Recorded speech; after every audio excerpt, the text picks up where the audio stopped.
Dahsyatnya jujur dan kisah-kisah teladan lainnya diciptakan oleh Fuad Abdurrahman. Anak yang takut kepada Allah. Suatu hari Abdullah bin Umar dan sahabatnya pergi ke pasar untuk membeli barang yang diperlukan. Setibanya di pasar, mereka berdua mencari tempat duduk untuk makan. Tak lama kemudian, seorang anak kecil penggembala kambing lewat di depan mereka. Abdullah mengajak anak gembala itu untuk makan bersama mereka.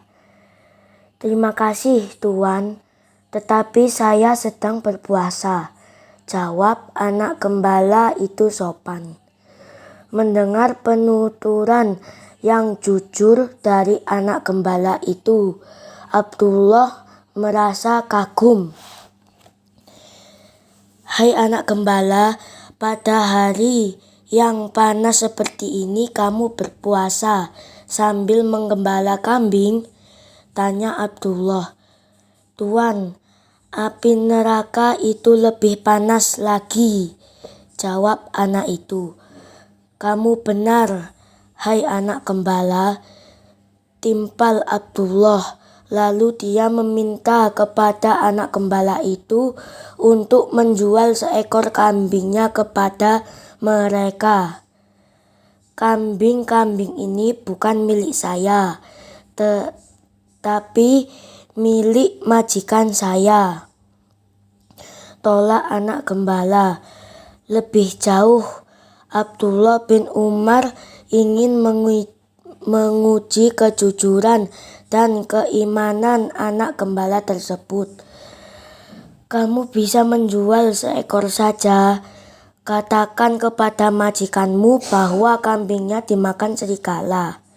Majikanmu kan tidak melihat, tentu dia akan percaya pada perkataanmu. Bagaimana? Kamu setuju?" Mendengar perkataan Abdullah, anak gembala itu menangis. "Walaupun majikan tidak melihat perbuatan saya, Allah selalu melihat dan mengetahui apa yang saya kerjakan. Semoga Allah memaafkan Tuan." "Di manakah Allah?" Anak gembala itu mengulangi kata-katanya sambil menangis. "Di manakah Allah? Di manakah Allah?" Abdullah bin Umar ikut menangis mendengar sambil mengikuti kata-kata anak gembala itu. "Di manakah Allah?" Selanjutnya, Abdullah bin Umar membeli anak gembala itu serta kambing-kambingnya dari majikannya. Lalu Abdullah memerdekakan anak gembala itu dari perbudakan.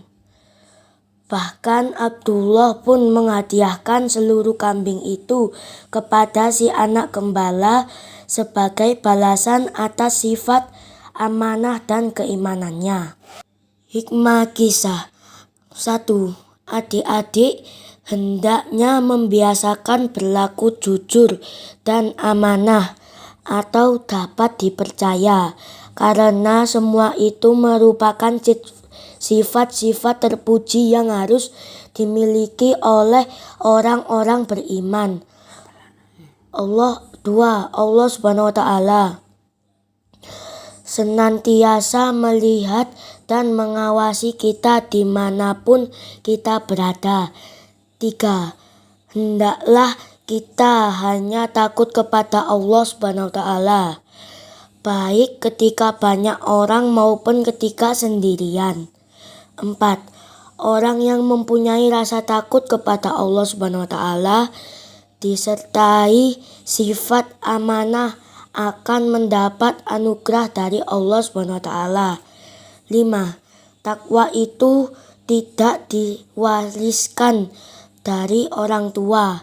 Oleh karenanya kita mesti belajar menjadi orang bertakwa. Sekian dari cerita saya. Wassalamualaikum warahmatullahi wabarakatuh.